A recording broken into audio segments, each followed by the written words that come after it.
What's up, guys? My name is Mad Squash 924. Welcome back to another episode of the Banner Saga Part 3.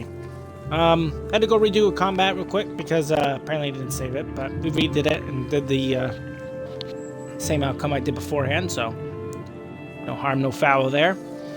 And we'll get right back into role-playing as these characters and doing their story. You have no problem getting the dredge to follow. Things just begin to look dicey, but you're eventually able to lose them in thick woods, where they have difficulty keeping up. You climb to an overlook and wait for the caravan to appear. An hour later, Oddleaf is the first to spot them. There! She points to the road. As you rejoin them, you can tell there was trouble. Some people wounded, others missing. Alette rushes to you, throwing her arms around your waist. You smile and hug her tightly. Dad, please, don't do that again, she says. Brave girl, this one, as one woman from Saga. Chieftain would have died without her. She points to the back of the caravan. You find Oddleaf beside her husband, who is laid out in a cart. Old fool, he says. Got himself a prize for trying to fight back.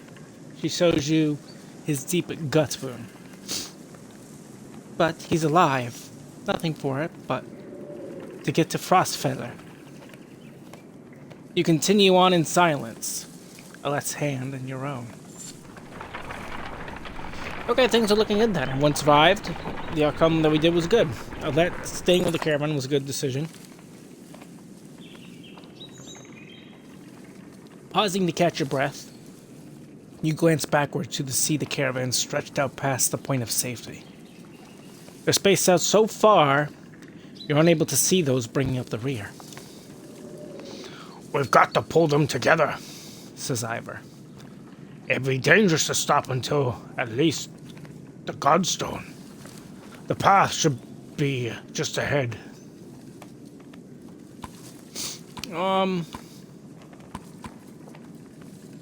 We probably should slow the caravan so everybody can catch up. Give the others a chance to find us.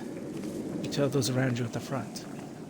You beckon the stragglers to pick up their feet, eventually bringing the caravan back together. However, many curse the slower pace and the lost time.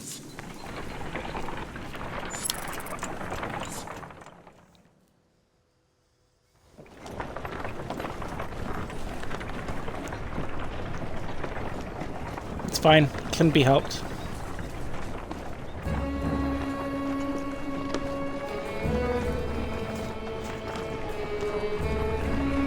Quite the place.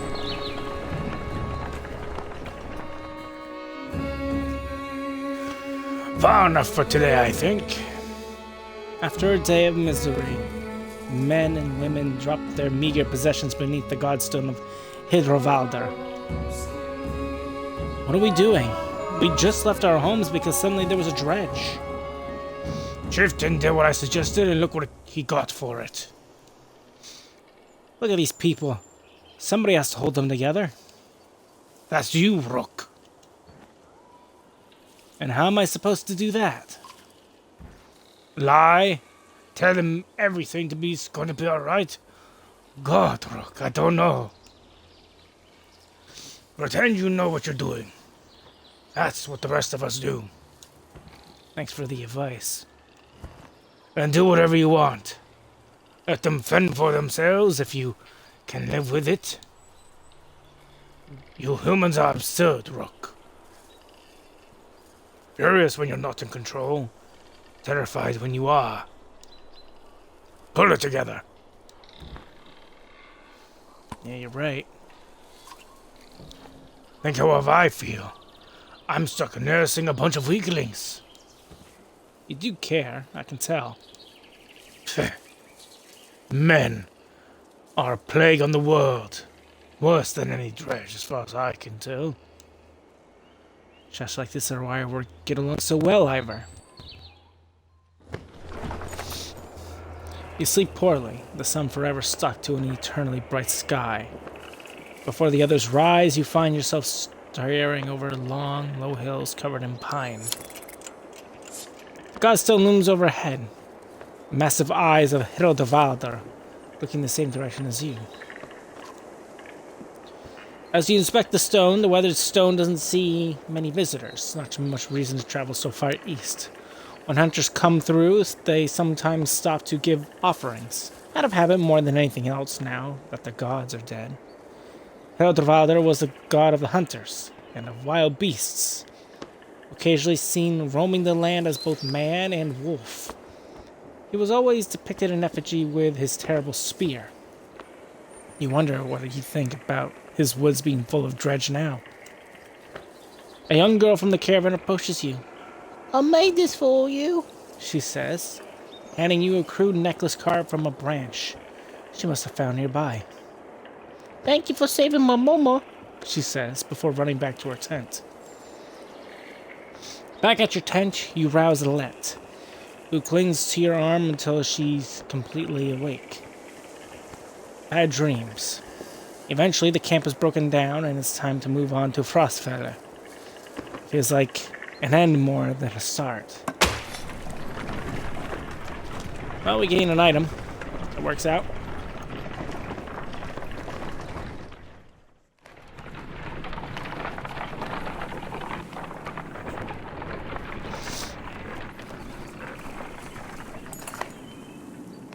The caravan halts when a group of men appear on the trail, weapons at their feet.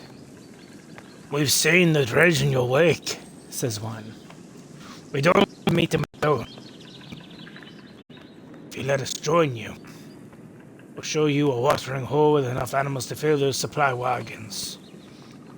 An inherent fear of strangers raises mutters from the caravan.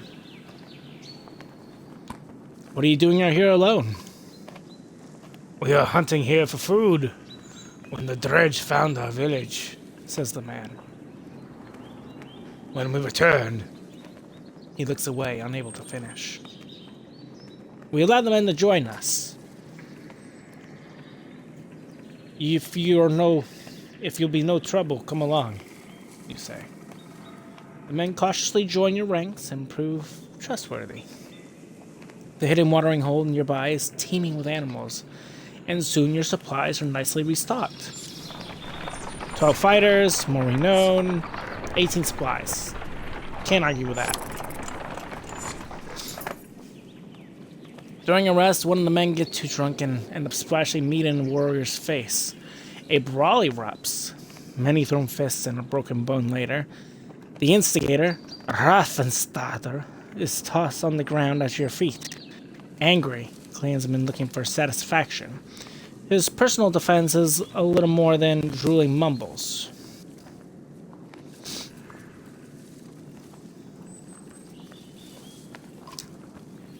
Grabbing Rastfander's neck, you force him to look at the crab. "Apologize for this mess," you demand. The man babbles until you squeeze harder. "Sorry," he yells repeatedly, even after you let him go. Folks shake their heads, but leave the man alone.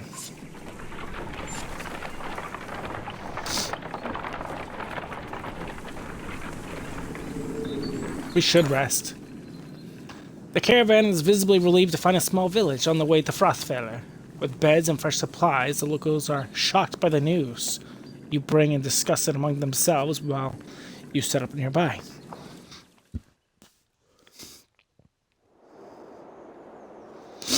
Alright. Morale is very poor. Supply-wise, we're not doing that great either. We have 9 supplies, or 9 days of supplies left. Yeah. Let's look at the heroes first that we have. Everybody's fixed up except for Trevigi, which is fine. Can I give you anything? Dodge. That's sufficient.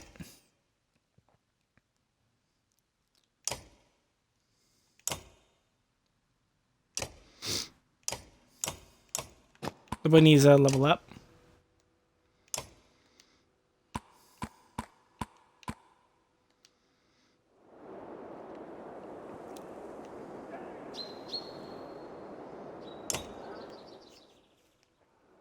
Trevigi.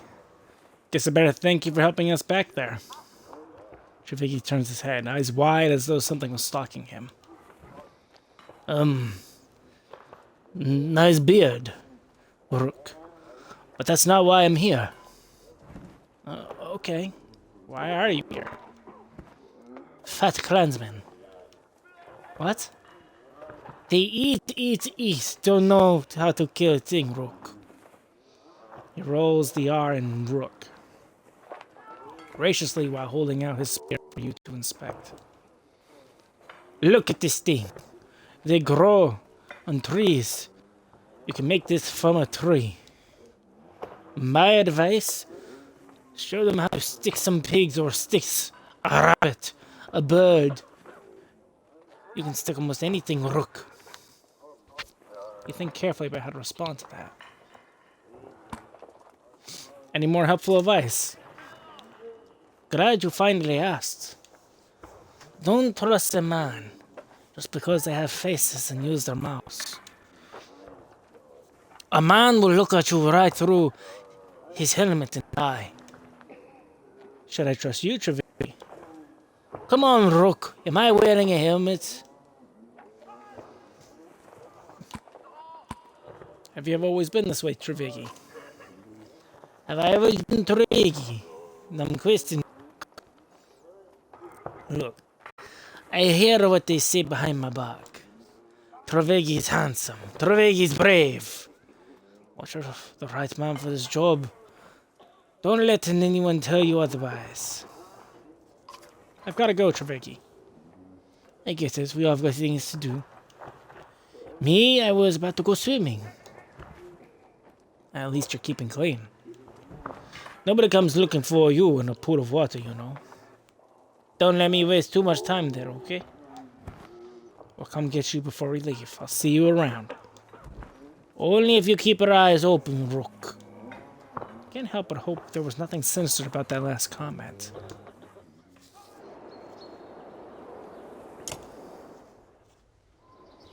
How's the arm, Egil? You find Egil just outside the camp, practicing his sword swings. I saw you taking some hard hits out there. Yeah, I'm great. Not great considering everything, that's... I'm fine. My arm's fine, it's a strong shield. It's Rook, right? I know we haven't talked much before now. But if you want, just call me Gil. Okay, Gil. I want to let you know that I meant what I said before about making sure nothing happens to Alette.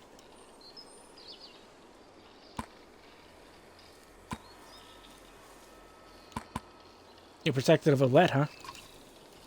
Well, she's, I don't want her to get hurt. You see his cheeks turn bright red. Don't worry, she can take care of herself, too. I know, I didn't mean... Easy, Gil. I know what you meant. Never seen a shield like that before.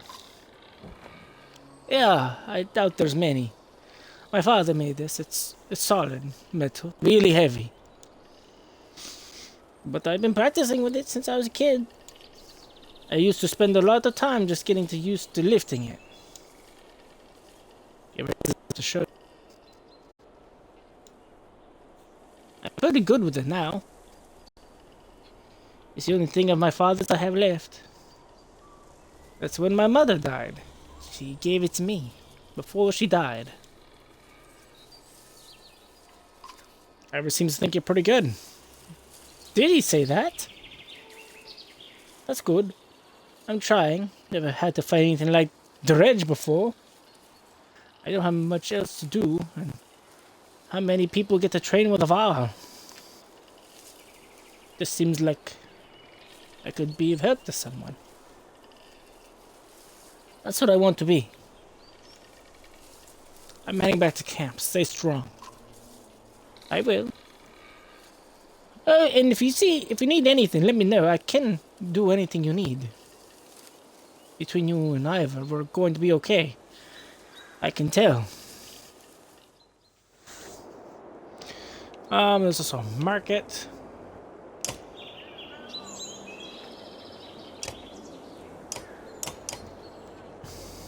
I need supplies. So we have 35 supplies, 9 days worth. I'll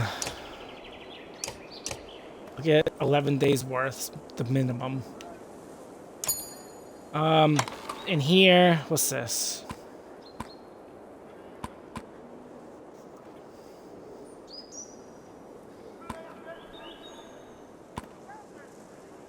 Less aggro. The World Book and enormous fishing. 2 break. Not back on strength 5. That's great and all, but I think we're fine.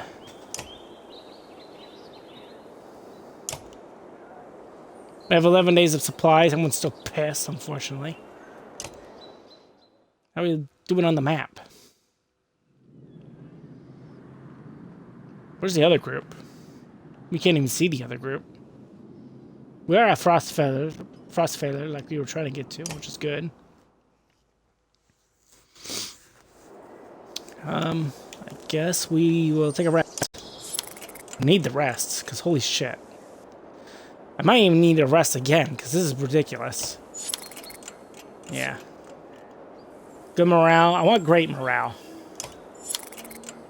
Yeah, that's what I'm looking for. Because I needed a great morale, I kind of want to get more supplies again. Back to 11.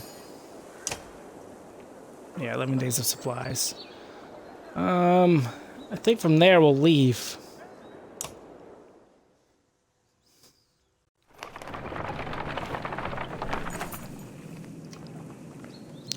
You're only just outside the village when 2 men in red approach. My name is Hogun, Says one, gesturing to the other. my brother is Mogun. Many from the village wish to join you to Frostfeller. A third man executing rage charges up to the group. Shut your mouth, Hogun! He screams. Okay. What's going on? These bastards don't speak for us. They've been trying to divide the village since you got here. True. You can keep whoever you want to stay and die. They literally like to say. That's crazy. The rest of us will go with the reasonable people of Saga. I'll have you both gutted before I let the village desert. Behind the angry villager, a mob of armed thugs have appeared, all furrowed brows and nervous stares. You both know what will happen to the rest of us if the fields are abandoned? Nobody leaves. Okay.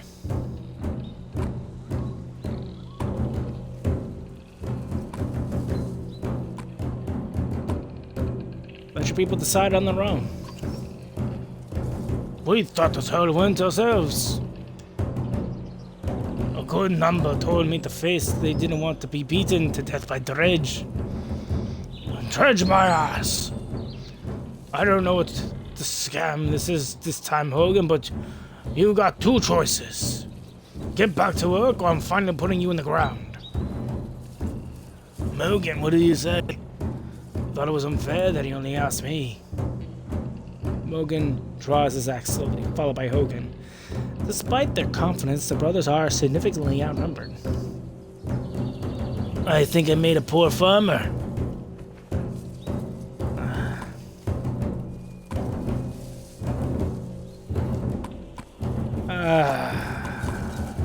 However, let's make this a fair fight. Ira steps forward. The thugs hesitate. As you pull your axe, you notice that a light is nowhere to be seen. Okay, so we got Hogun and Mogun. Cool. I actually want to put them in. I'm actually gonna take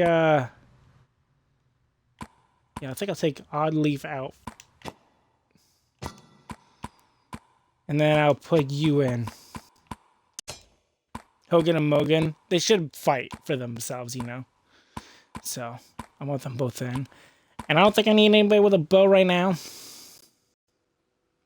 For now, anyway.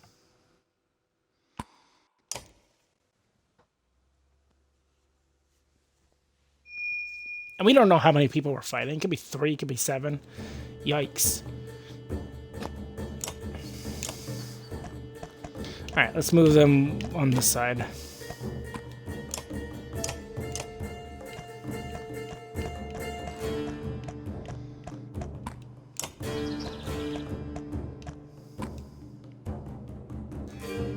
Something like that.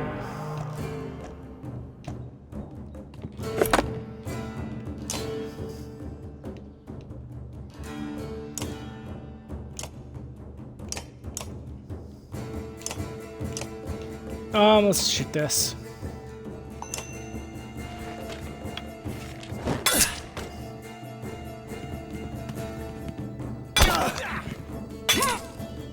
Interesting move.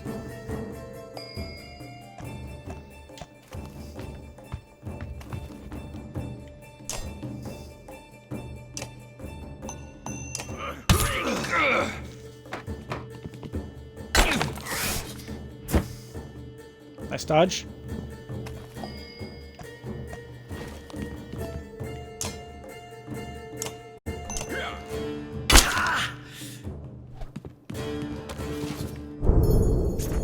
Shit, he's really going for Trevigi here. Kinda gotta get him out of there.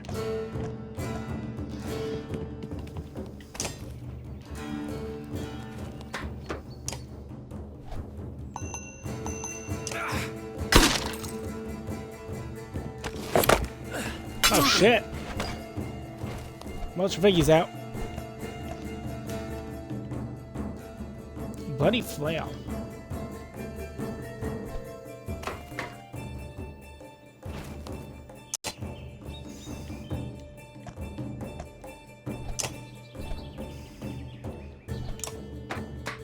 Sure.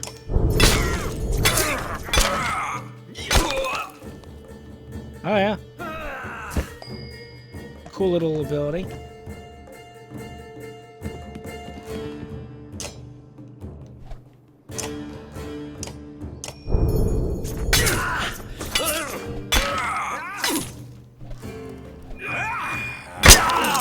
Yikes.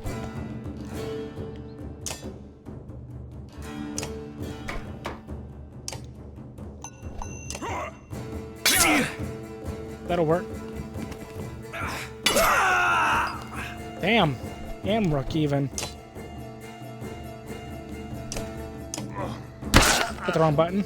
Didn't want that one.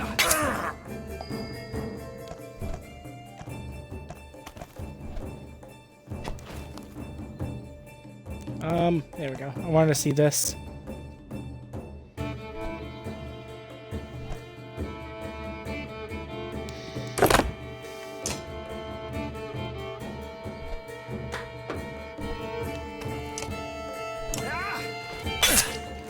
Shame he doesn't hit harder.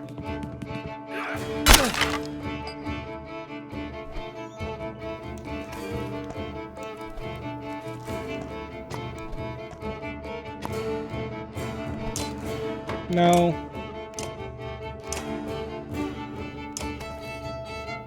Actually, this will just kill him.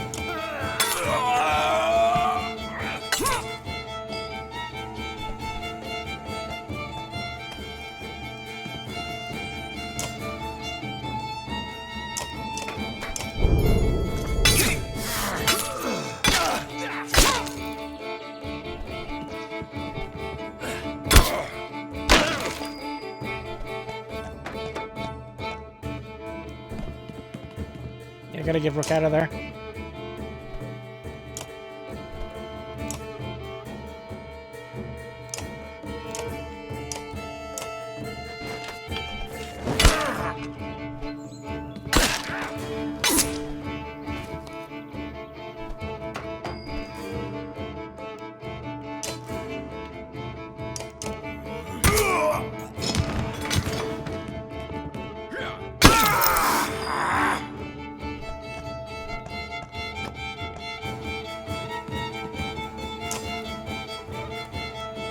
Yeah, we'll give it to him.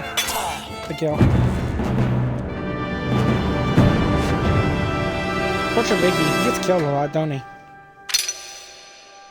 Nice. You got promoted. Trafiki get injured, which means I'm not going to use him in the next battle, most likely.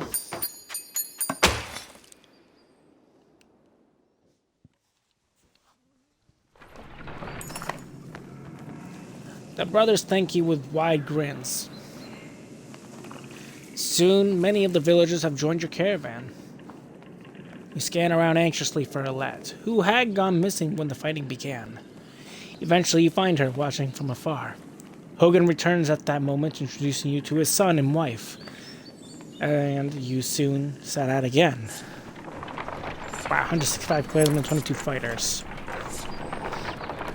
More supplies. Alette marches quietly along the caravan, a little distance since leaving the village. When you stop for a rest, Oddleaf approaches you both. Alette, I have something for you. Oddleaf has gathered up the log banner from the caravan, and smiles warmly as she passes it to Alette. What's this about? I was hoping you'd sew the banner with everything that has happened since we left Skoga. Come find me another time, Rook, and we'll talk. Before you can comment, she departs. Dad, are you the chieftain now?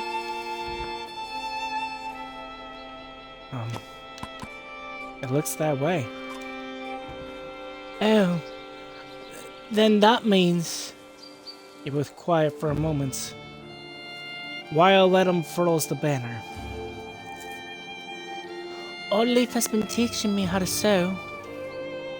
She speaks pretty highly of you.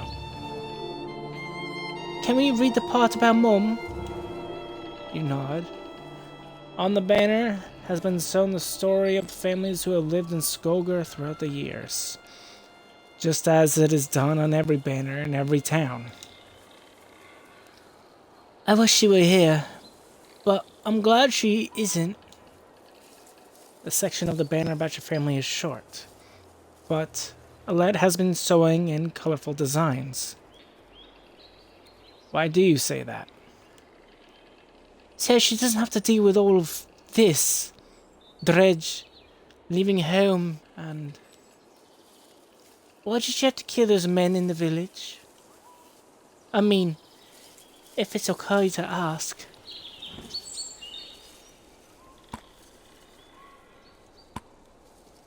They would have killed others. But how do you know which ones are bad? Because the Dredge are terrifying. Every time we have to fight them, I just want to run, but... I don't want to kill a person, please. Are you mad at me?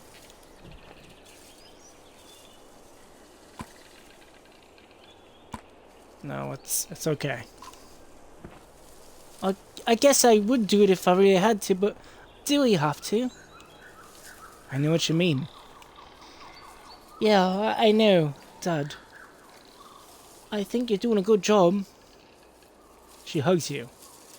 You spend the rest of your time together sewing new verses into the banner. For better or worse, the story of Skogar is yours burdened now.